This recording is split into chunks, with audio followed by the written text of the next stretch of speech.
L'iPhone, le smartphone le plus vendu de l'histoire, un symbole d'innovation, de maîtrise, de perfection industrielle. Apple conçoit tout, Apple contrôle tout, Apple impose tout. Du moins, c'est ce que l'on croit. Car dans l'ombre, un nom revient encore et encore. Samsung, le plus grand rival d'Apple, est aussi son plus grand fournisseur. Et sans lui, l'iPhone n'existerait tout simplement pas. Tout le monde connaît la rivalité entre Apple et Samsung. Galaxy contre iPhone, copieur contre copié. En 2011, Apple porte plainte contre Samsung. Elle l'accuse d'avoir copié l'iPhone. Son design, ses icônes, son interface. Steve Jobs parle de vol manifeste. Pour lui, Samsung a trahi. Le procès s'ouvre aux États-Unis devant la juge Lucy Coe à San José. Pendant des mois, les audiences s'enchaînent. Les deux marques s'affrontent dans les médias comme au tribunal. Apple réclame plus d'1 milliard de dollars. Samsung nie avoir copié. À la barre, la juge pose une question simple à un cadre de Samsung.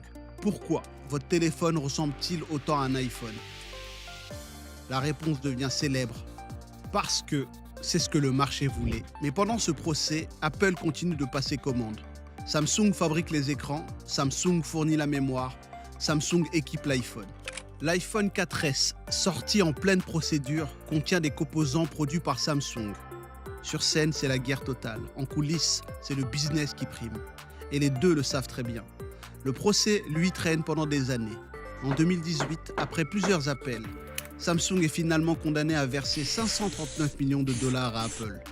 Loin du milliard réclamé, mais à ce moment-là, l'iPhone X vient de sortir. Et devinez quoi? Avec un écran signé Samsung.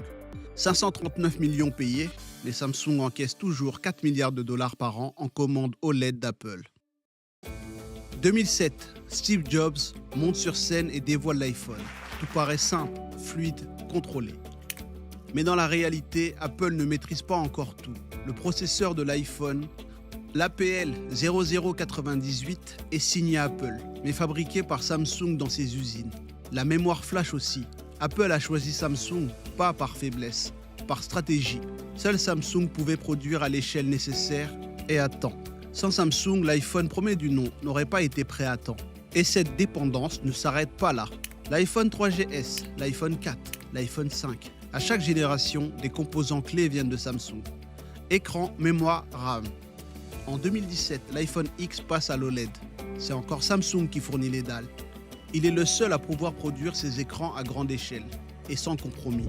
En 2023, sur l'iPhone 14, Samsung Display fournit encore plus de la moitié des écrans. Et même les iPhone 15, 16, jusqu'au tout dernier iPhone 17, sorti en septembre 2025. Samsung reste un fournisseur essentiel avec 78 millions de panneaux OLED livrés, dont 70% pour les modèles Pro. Même assemblés en Inde à 44% de la production mondiale, les cœurs OLED de l'iPhone 17 restent 100% Samsung. Apple vante le contrôle, l'intégration, l'autonomie, mais à chaque génération, elle dépend encore plus de son grand rival. Apple, conscient de sa vulnérabilité, organise la riposte. Dès 2014, elle commence à diversifier ses fournisseurs. TSMC pour ses puces, SK Hynix et Coexia pour la mémoire, LG Display, BOE pour les écrans. Elle investit massivement dans sa chaîne d'approvisionnement. Elle cofinance des usines, elle signe des contrats exclusifs. En 2020, Apple lance sa puce M1, 100% conçue en interne, et amorce la transition vers l'Apple Silicon sur l'iPhone. L'objectif est clair, contrôler l'architecture de bout en bout. Pour les écrans aussi, Apple tente de s'émanciper.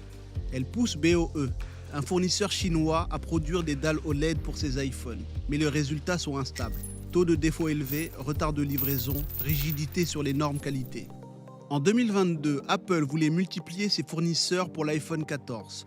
BOE et LG étaient pressentis aux côtés de Samsung. Mais les tests de validation ont révélé trop de défauts. Résultat, c'est encore Samsung qui a fourni près de 70% des écrans. BOE, lui, n'a couvert qu'une petite fraction des besoins. Même aujourd'hui, avec l'iPhone 17, BOE et LG ne sont présents que sur certains modèles. Mais les modèles premium sont toujours confiés à Samsung Display, avec des rendements supérieurs à 90%. Apple veut reprendre le contrôle, mais la réalité, c'est qu'elle n'a pas encore trouvé d'alternative aussi fiable. Derrière les procès, les pics et la concurrence, un fait reste discret mais essentiel. Samsung a aussi besoin d'Apple. En 2025, Apple représente encore 25 à 30% du chiffre d'affaires de Samsung Display, rien que pour les écrans OLED d'iPhone, à plusieurs dizaines de millions d'unités par an. En 2017, lors de la sortie de l'iPhone X, Apple aurait versé près de 4 milliards de dollars à Samsung pour sécuriser sa production. À l'époque, Samsung est le seul à pouvoir livrer des écrans OLED en aussi grande quantité et sans défaut. Ce contrat a été un tournant.